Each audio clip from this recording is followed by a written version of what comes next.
Most systems fail for a reason people rarely notice. They are built on a hidden assumption that life will be calm enough for the system to function as intended.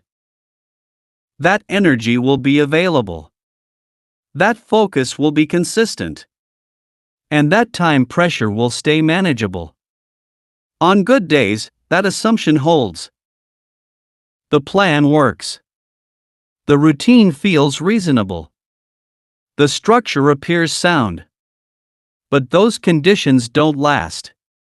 Stress, fatigue, emotional load, and time constraints change how decisions are made. When those pressures show up, most systems quietly stop working. Not because the goal was wrong, and not because the person lacked discipline, but because the system depended on conditions that were never stable to begin with. That kind of failure isn't random. It's predictable. Pressure doesn't create problems, it reveals them. A system that only works when time is abundant, energy is high, and emotions are stable isn't resilient. It's conditional. On calm days, the system feels manageable. The routine runs. The structure holds. But when pressure enters the picture, the cracks appear. Shortcuts show up. Steps get skipped. Standards quietly lower.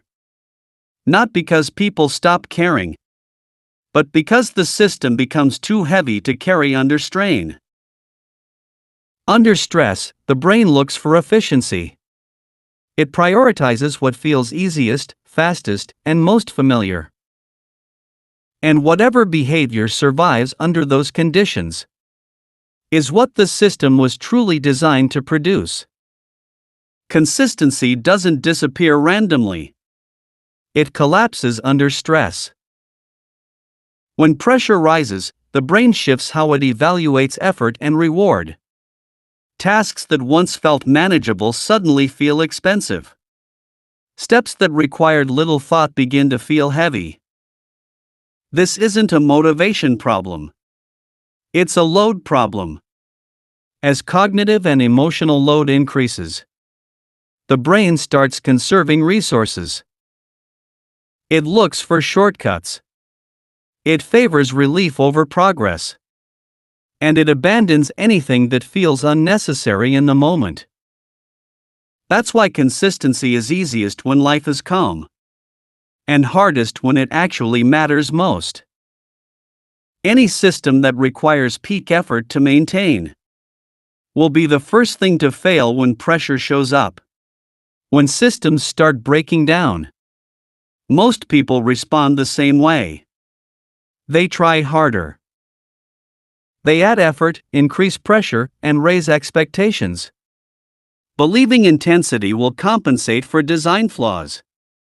Sometimes it works, briefly. But effort is not a stable solution. Under sustained pressure, effort becomes exhausting. The system demands more energy at the exact moment less is available. This is why trying harder feels productive at first, and then quietly fails.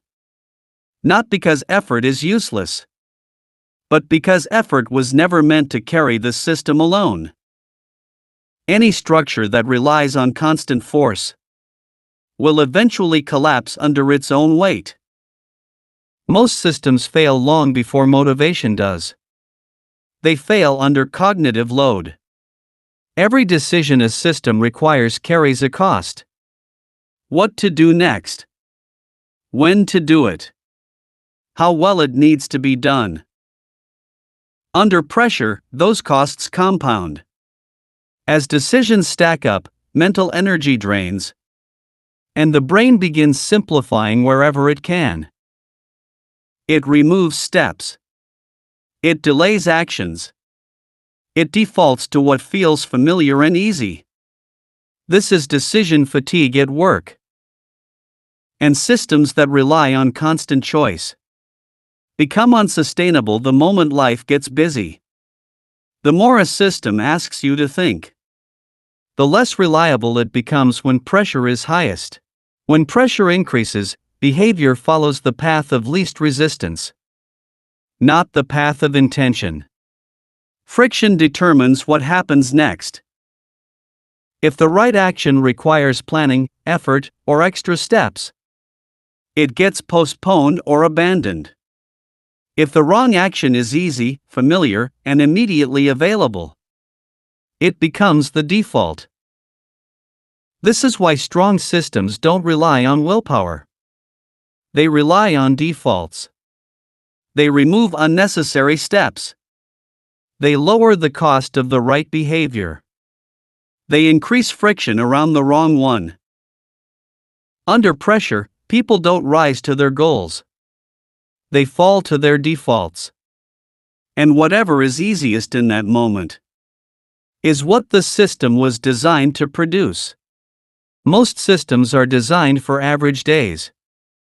Strong systems are designed for the worst ones. Days with low energy, limited time, emotional noise. Instead of assuming discipline will show up, strong systems lower the bar for consistency. They reduce scope without lowering standards. They define a minimum action that still counts.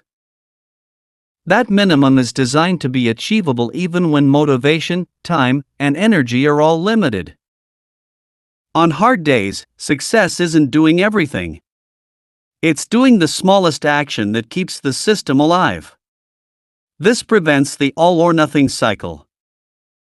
Because when the system survives bad days, it becomes easier to trust on good ones. Resilient systems don't ask for perfection. They ask for continuity. When systems fail under pressure, people often respond by lowering standards. They do less, expect less, and slowly abandon what mattered. Strong systems take a different approach. They reduce scope, not standards. The goal doesn't change. The quality doesn't drop. Only the size of the action adjusts. This allows progress to continue without compromising what the system stands for. This keeps identity intact while pressure is high. You're still the kind of person who shows up. You're still aligned with the system. By shrinking the action instead of the expectation, consistency survives stress without erosion. That distinction is what allows systems to endure, without turning temporary pressure into permanent regression. Resilient systems don't feel dramatic. They feel quiet, predictable, almost boring. They don't depend on motivation showing up at the right time. They don't ask for heroic effort when life is heavy. They work because the next step is obvious. The default is supportive. And the minimum action is always within reach. Even on days when energy is low, time is tight, and attention is scattered. Over time, this changes how consistency feels. It stops feeling fragile. It stops feeling conditional. Discipline becomes a byproduct, not a demand. Not something you force, but something that holds. Especially when pressure is highest.